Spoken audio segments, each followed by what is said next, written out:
Salam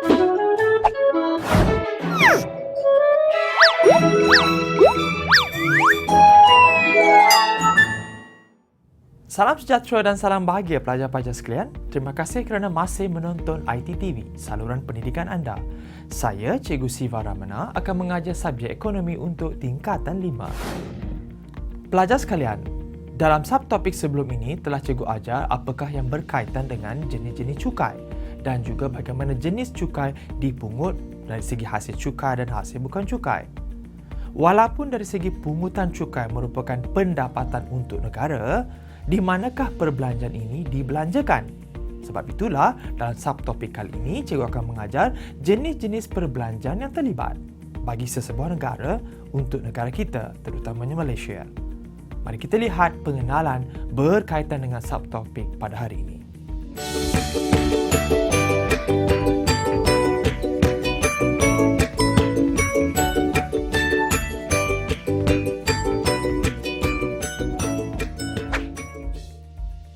Pengenalan. Sebarang perbelanjaan oleh kerajaan dalam menjana kestabilan ekonomi dan juga melancarkan pentadbiran kerajaan. Berdasarkan carta yang dilihat pelajar-pelajar merupakan di antara cabang yang menunjukkan belanjawan negara, iaitu sumber hasil kerajaan dan juga perbelanjaan kerajaan. Maka, dalam perbelanjaan kerajaan terbagi kepada dua, iaitu perbelanjaan mengurus dan perbelanjaan pembangunan. Perbelanjaan mengurus boleh diklasifikasikan sebagai peruntukan perbelanjaan untuk membayar kos pengurusan dan pentadbiran kerajaan. Selalunya ia bersifat berulang-ulang setiap tahun.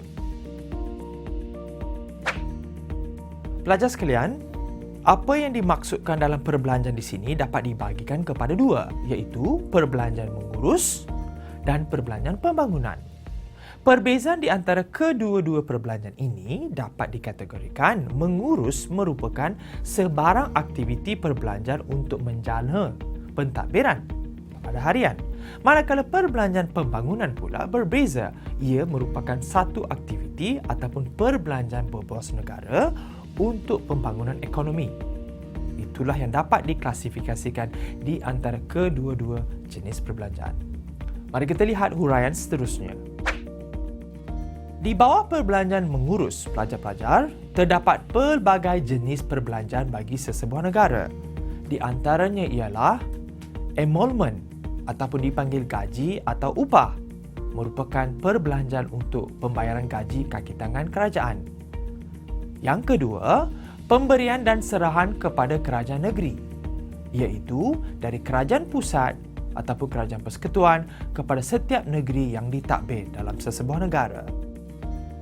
Perbelanjaan ketiga adalah di antara perbelanjaan yang melibatkan bayaran khidmat utang, iaitu sekiranya kerajaan menghadapi kekurangan hasil, selalunya kerajaan boleh membuat pinjaman, sama ada dalam negara ataupun luar negara. Maka bayaran kepada hutang, contohnya bayaran balik faedah, adalah akan dibuat dari segi perbelanjaan mengurus. Perbelanjaan seterusnya adalah perbelanjaan yang melibatkan pencen dan ganjaran, yang dapat dikategorikan di antara pencen merupakan pembayaran yang dibayar oleh kerajaan kepada kaki tangan yang telah bersara, manakala ganjaran pula merupakan satu pampasan yang diberi sekaligus kepada kaki tangan kerajaan yang merupakan bayaran bulanan. Dan yang terakhir merupakan perbelanjaan yang paling sedikit dalam perbelanjaan mengurus yang dikenali sebagai perbelanjaan lain-lain seperti pemberian subsidi, bekalan dan perkhidmatan, beasiswa, derma bayaran, pelajaran, bayaran pengurusan sekolah merupakan perbelanjaan lain yang dapat dikategorikan dalam perbelanjaan mengurus. Pelajar sekalian, dalam memerintah sebuah negara, perbelanjaan mengurus merupakan satu jenis perbelanjaan yang sangat penting. Kerana walaupun sesebuah negara membangun dari aspek pembangunan ekonomi dan sosial, dalam melancarkan pentadbiran, perbelanjaan mengurus sangat penting. Seperti yang anda lihat dalam huraian itu tadi, contohnya perbelanjaan untuk membayar gaji merupakan sangat penting. Kerana pembayaran gaji kepada kaki tangan kerajaan adalah untuk melancarkan pentadbiran. Kalau dikategorikan kepada contoh yang paling mudah pelajar-pelajar, sekiranya seseorang individu membeli kereta. Membeli kereta merupakan satu jenis perbelanjaan jangka panjang. Tetapi, dalam setiap bulan ataupun dalam berkala, seseorang individu itu akan menghantar kereta untuk menservis. So, di sini, perbelanjaan untuk mengendalikan kereta, memperbaiki kereta adalah satu proses perbelanjaan mengurus. Maka, untuk mengendalikan kereta itu dalam jangka masa yang panjang, perbelanjaan mengurus sangat penting kerana proses menjaga sebuah kereta adalah penting untuk jangka masa panjang di mana bagaimana kita menguruskan kereta tersebut. Samalah dengan sebuah negara. Untuk memastikan perbelanjaan membangun dalam jangka masa yang panjang, perbelanjaan mengurus merupakan satu aspek yang paling penting untuk melancarkan proses melancarkan negara tersebut. Sebab itulah perbezaan di antara perbelanjaan mengurus dan perbelanjaan pembangunan. Baiklah pelajar sekalian, telah pun kita lihat perbezaan di antara perbelanjaan mengurus. Sekarang, cikgu akan huraikan pula apakah contoh perbelanjaan pembangunan dan maksudnya. Mari kita lihat huraian. Perbelanjaan kerajaan, perbelanjaan pembangunan. Perbelanjaan pelaburan oleh kerajaan untuk projek-projek pembangunan ekonomi negara. Perbelanjaan pembangunan akan meningkatkan pembentukan modal fizikal negara dan tingkat guna tenaga serta pendapatan negara. Pelajar sekalian, sekiranya kita melihat definisi itu tadi, dapatlah kita lihat bahawa perbelanjaan pembangunan selalunya bersifat jangka panjang. Sebagai contoh, menjanakan ataupun melancarkan sebuah projek seperti pembangunan LRT, pembangunan membina sekolah, membina hospital. Ia adalah satu jenis perbelanjaan yang melibatkan jangka panjang kerana ia melibatkan bukan sahaja dari aspek guna tenaga, malah mempengaruhi pendapatan negara. Sangat berbeza dari segi perbelanjaan mengurus. Seperti yang cikgu katakan tadi, mengurus adalah untuk melancarkan pentadbiran. Pembangunan adalah untuk menjana pendapatan negara dan juga modal fizikal. Sekarang, mari kita lihat contoh-contoh perbelanjaan pembangunan. Berdasarkan kepada carta yang dilihat pelajar-pelajar, di antara contoh-contoh perbelanjaan pembangunan dapat dikategorikan kepada 4 sektor, iaitu sektor perkhidmatan ekonomi, sektor keselamatan, sektor perkhidmatan am dan sektor perkhidmatan sosial. Sektor perkhidmatan ekonomi selalunya ia adalah lebih bersifat sejenis perbelanjaan yang lebih meningkatkan kemudahan awam kepada masyarakat. Di antara contoh sektor perkhidmatan ekonomi sebagai contoh pertanian dan pembangunan luar bandar, kemudahan awam, perdagangan dan perindustrian, pengangkutan dan perhubungan merupakan di antara contoh perbelanjaan pembangunan iaitu di bawah sektor perkhidmatan ekonomi. Berbeza pula perbelanjaan untuk sektor keselamatan. Kerana sektor keselamatan selalunya adalah jenis perbelanjaan yang dibuat oleh kerajaan dari aspek mempertahankan keselamatan dalam negara dan juga pertahanan.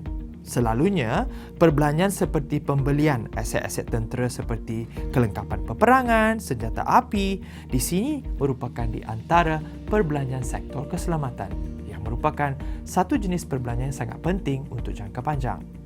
Selain itu, sektor perkhidmatan sosial pula adalah lebih bersifat kepada aspek sosial seperti menjaga kebajikan masyarakat, pembinaan rumah kos rendah sebagai contoh, air ataupun elektrik, pendidikan, keselamatan dan perumahan merupakan di antara perbelanjaan sektor perkhidmatan sosial.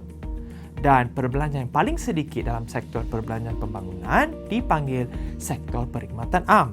Selalunya, sejenis perbelanjaan yang melibatkan pentadbiran am khususnya dalam konsep untuk meningkatkan mutu perkhidmatan, selalunya dari segi kualiti dan perkhidmatan awam. Di sini, perkhidmatan ini melibatkan sektor perkhidmatan am. Pelajar sekalian, begitulah perbezaan di antara perbelanjaan mengurus dan perbelanjaan pembangunan. Sudah pasti anda tahu bagaimana jenis cukai yang diperolehi dan di mana ia dibelanjakan. Walaupun hasil cukai adalah hasil cukai dan hasil bukan cukai, maka hasil-hasil ini dibelanjakan dalam dua aspek, iaitu perbelanjaan mengurus dan perbelanjaan pembangunan. Bagi menunjukkan perbezaan yang lebih ketara, mari kita lihat kesimpulan bagi membandingkan di antara perbelanjaan mengurus dan perbelanjaan pembangunan. Sekiranya dibandingkan di antara perbelanjaan mengurus dan perbelanjaan pembangunan pelajar-pelajar, beginilah contoh perbelanjaan yang boleh diklasifikasikan. Kesimpulannya, perbelanjaan mengurus bersifat berulang-ulang. Sebagai contoh, pembayaran gaji perlu dibayar setiap bulan. Tetapi perbelanjaan pembangunan pula berbeza. Ia selalunya bersifat sekaligus ataupun berdasarkan peruntukan dan perangkaan dalam belanjawan bagi setiap negara. Berbeza pula perbelanjaan mengurus, ia adalah untuk tujuan melancarkan pentadbiran. Tetapi perbelanjaan pembangunan bagi tujuan membangunkan ekonomi dan sosial. Walaupun terdapat perbezaan yang ketara di antara mengurus dan membangun, tetapi kedua-dua jenis perbelanjaan ini mempunyai satu persamaan. Ia adalah jenis perbelanjaan untuk kesejahteraan negara. Pelajar-pelajar sekalian, berdasarkan kepada kesimpulan itu tadi, cikgu sangat berharap anda dapat membezakan di antara kedua-dua jenis perbelanjaan. Seperti biasa, sebelum cikgu mengakhiri episod kali ini, mari kita lihat contoh soalan yang telah cikgu sediakan bagi memberikan pemahaman yang lebih mendalam dalam topik ini. Soalan: berdasarkan kepada data yang diberi, berapakah jumlah perbelanjaan pembangunan? Sektor sosial 23 juta, enrolment 14 juta, bayaran khidmat hutang 12 juta, pemberian subsidi 8 juta, sektor keselamatan 15 juta. Berdasarkan kepada soalan ini, pelajar-pelajar perlu mengira berapakah jumlah perbelanjaan pembangunan.